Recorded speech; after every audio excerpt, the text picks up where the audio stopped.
Hello students, I am Anita, assistant professor in teaching of commerce. I hope सभी students well and fine होंगे। और students हम जो commerce के important topics हैं वो कर रहे हैं, जो कि मैंने पहले भी बताया है। अब तक हम यूनिट फर्स्ट, यूनिट सेकंड और यूनिट थर्ड के इंपॉर्टेंट टॉपिक्स हैं वो मैं आपको कवर करा चुकी हूँ, वो मैंने करा दिए हैं आपको।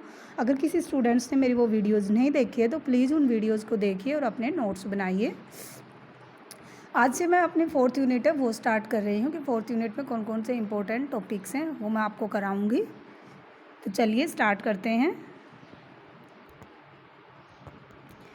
आज का हमारा टॉपिक है इवैल्यूएशन, मतलब मूल्यांकन। कि जो इवैल्यूएशन है वैसे वो टोटल करिकुलम में क्या है कि एक इंटीग्रेटेड पार्ट है मानकर ये जो कोर्स प्रोसेस है उसके लास्ट स्टेप माना जाता है जो इवैल्यूएशन होता है उसमें। इसमें क्या क्या चीज़ें, सबसे पहले क्या होता है एजुकेशन में, ऑब्जेक्टिव डिफाइन किए जाते हैं, फिर सब्जेक्ट मैटर को डिटरमाइन किया जाता है, फिर जो टीचिंग लर्निंग स्ट्रेटेजी है उसको डिटरमाइन किया जाता है और उसके बाद इवैल्यूएशन होता है। इवैल्यूएशन के बाद लास्ट प्रोसेस फीडबैक में आती है जो हमारी एजुकेशन प्रोसेस में होती हैं। भी ये सारी चीज़ें शामिल होती है। फर्स्ट कौन सा बताया मैंने, इंस्ट्रक्शनल ऑब्जेक्टिव। सेकंड कौन सा बताया, कंटेंट ऑफ लर्निंग। थर्ड कौन सा बताया, टीचिंग लर्निंग स्ट्रेटेजी। और fourth evaluation and last is feedback. अब इवैल्यूएशन का मतलब क्या, मूल्यांकन, मतलब किसी चीज़ के मूल्य को आंकना, मतलब ऑब्जर्वेशन करना। एजुकेशन में इस वर्ड का यूज करते हैं। इसका मतलब है कि जो टीचर है अपनी टीचिंग को इवैल्यूएशन करने के लिए जो इन्फॉर्मेशन उसने प्रोवाइड की है उसके वो ऑब्जर्व करता है कि स्टूडेंट्स ने के बिहेव में किस प्रकार से कितना चेंज आया और जो प्री डिफाइंड ऑब्जेक्टिव हैं वो उनके अकॉर्डिंग उनके बिहेव में चेंज आया या नहीं आया। यदि अगर उनके ऑब्जेक्टिव के अकॉर्डिंग जो स्टूडेंट्स के बिहेवियर में चेंज हुआ है तो वो किस लेवल तक हुआ है, और यदि नहीं हुआ है तो कौन से स्टेप उठाने चाहिए जिससे कि जो प्री डिटरमाइंड ऑब्जेक्टिव है उनको हम अचीव कर सकें। और इस प्रकार से जो इवैल्यूएशन है वो क्या होगा कि बिहेवियर जो चेंज है उसके लिए क्या है कि एविडेंस को कलेक्ट करना, और उन एविडेंस के बेस पे जो इवैल्यूएशन है वो क्या करता है, डायरेक्शन प्रोवाइड करता है, गाइडेंस देता है कि हमें इस डायरेक्शन में नेक्स्ट जाना है। In order to judge the progress of students and discover their achievements, we require some sort of tests and tools known as evaluation. For maintenance of good educational programs and the improvement of educational process require good evaluation. There is a close relationship between objectives, learning experience and evaluation. कि evaluation और उसमें objective of learning experience उसमें क्या है, close relation है। आगे क्या बताया कि ये मैंने पहले भी डिस्कस कर चुकी हूँ मैं नेक्स्ट पॉइंट को, कि according to B.S. Bloom education is triangle process, this can be represented diagrammatically by means of the following triangle. इसमें कौन सा फर्स्ट पॉइंट कौन सा होगा, ट्रायंगल का ऑब्जेक्टिव, कि सबसे पहले जो एजुकेशन के ऑब्जेक्टिव है वो डिटरमाइन किए जाते हैं, फिर मेथड्स और टीचिंग के तरह लर्निंग एक्सपीरियंस आता है, फिर उसके बाद चेंज ऑफ बिहेवियर को इवैल्यूएशन टेक्निक से हम मेजर करते हैं कि स्टूडेंट्स में कितना बिहेवियर में चेंज आया, कितना उन्होंने सीखा। ये सारी चीज़ें हम इवैल्यूएशन में इंक्लूड करते हैं। अब इसको हम दो डेफिनेशन से उसके थ्रू मैं आपको बताती हूँ कि evaluation is the process of gathering and interpreting evidence on change in behaviour of all the students as they progress through school. दूसरी डेफिनेशन क्या है, evaluation is an inclusive concept, it indicates all kinds of efforts and all kinds of means to ascertain the quality, value and effectiveness of desired outcomes. It is compound of objective evidence and subjective observation. ये दोनों definition से आपको और भी अच्छे तरीके से समझ में आ गया होगा कि जो इवैल्यूएशन होता है वो क्या होता है। अब इनके डेफिनेशन के बेस पे हम इवैल्यूएशन के बारे में क्या कह सकते हैं कि इवैल्यूएशन में क्या क्या चीज़ें होती हैं।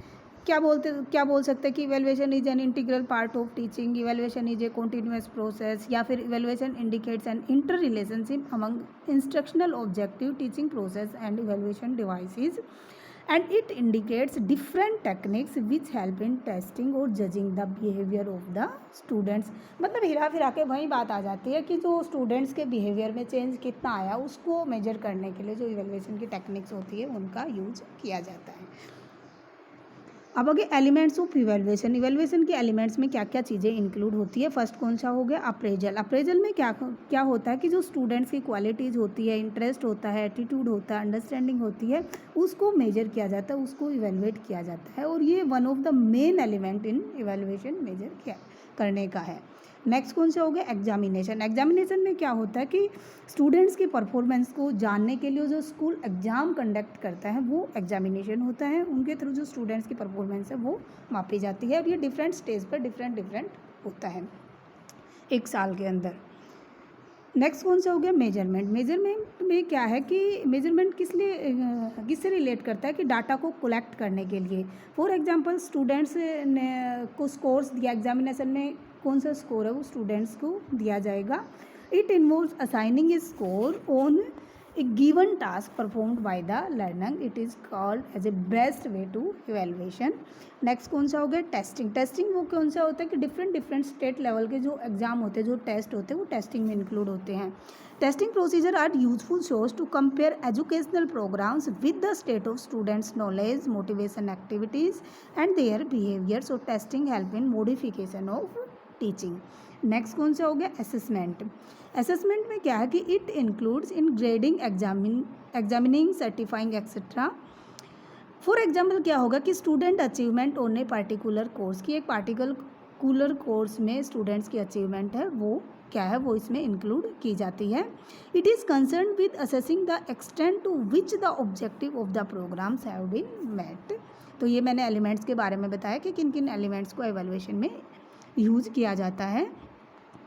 नेक्स्ट कौन सा होगा need and importance of evaluation की। जो इवेल्युएशन के बारे में तो पता लगा कि जो इवेल्युएशन है उसकी नीड क्यों, हमें उसकी इम्पोर्टेंस क्या हो सकती है।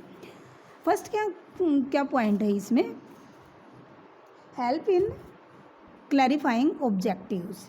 मतलब जो evaluation without the objective have no meaning, so it help to clarify the educational objective, that is why it is based on objective. क्योंकि जो हमारी सारी जो एजुकेशनल सिस्टम है वो किस पे डिपेंड करता है, ऑब्जेक्टिव के ऊपर। तो इवेल्युएशन का भी डायरेक्टली कनेक्शन किससे होता है, ऑब्जेक्टिव के। कि जो इवेल्युएशन के थ्रू जो हम ऑब्जेक्टिव है उसका पता लगाते हैं कि जो ऑब्जेक्टिव है वो हमने किस लेवल तक अचीव किए हैं। So the teaching learning process depends upon the realization of their objective. Next point कौन सा है प्रोग्रेस ऑफ द स्टूडेंट्स। मतलब कि जो इवेल्युएशन है, evaluation is very helpful in indicating and knowing the progress of the student in term of their knowledge and change in personality.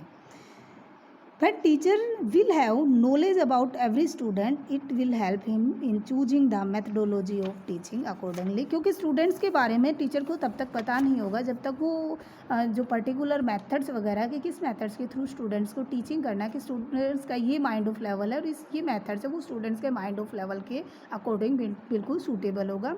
तो students की progress के बारे में जानकारी किससे मिलती है, हमें इवेल्युएशन से मिलती है। नेक्स्ट कौन सा होगा बेसिस ऑफ गाइडेंस। मतलब इसमें क्या होता है गाइडेंस में कि जो इवेल्युएशन है वो गाइडेंस में भी हेल्प करता है। वो किस प्रकार से करता है कि जो इवेल्युएशन के थ्रू टीचर को क्या पता लगता है, स्टूडेंट्स के एप्टीट्यूड के बारे में, एटीट्यूड के बारे में, इंटरेस्ट के बारे में, अचीवमेंट्स के बारे में और पर्सनैलिटी के डिफरेंट जो फैक्टर्स होते हैं उनके बारे में टीचर को हेल्प मिलती है इवेल्युएशन के थ्रू। और जिसके बेस पे वो क्या है कि स्टूडेंट्स को आगे गाइड कर सकता है कि ये चीज़ें आपके लिए क्या होगी, बेनिफिशियल होगी।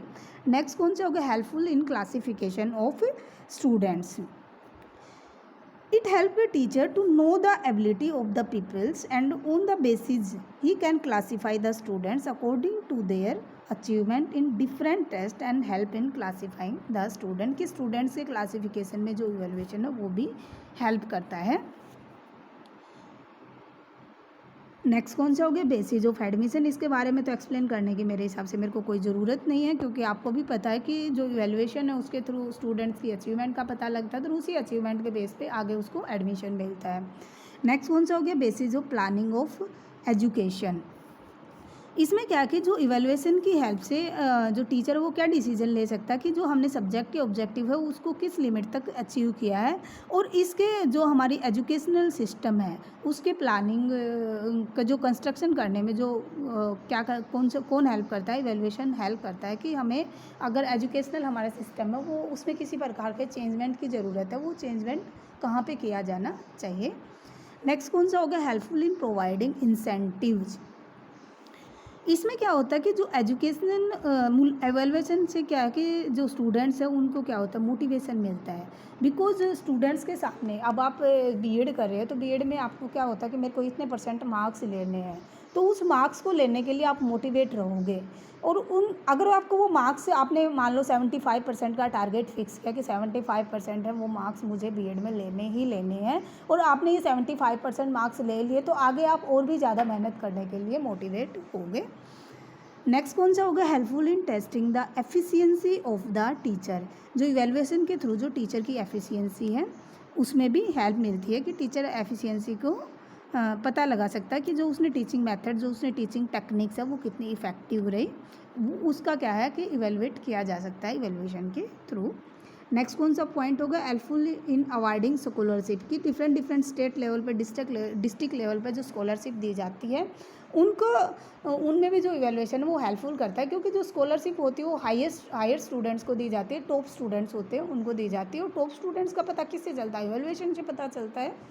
नेक्स्ट कौन सा होगा, helpful in bringing improvement in the school programme, कि जो स्कूल के प्रोग्राम्स है उनके इम्प्रूवमेंट में भी जो इवेलुएशन है वो हेल्पफुल होता है। वो कैसे होता है कि जो स्कूल का एजुकेशनल जो प्रोग्राम होते हैं उनकी कमजोरियों के बारे में या उनकी पावर्स के बारे में बारे में नॉलेज मिलती है, किससे, इवैल्यूएशन के थ्रू।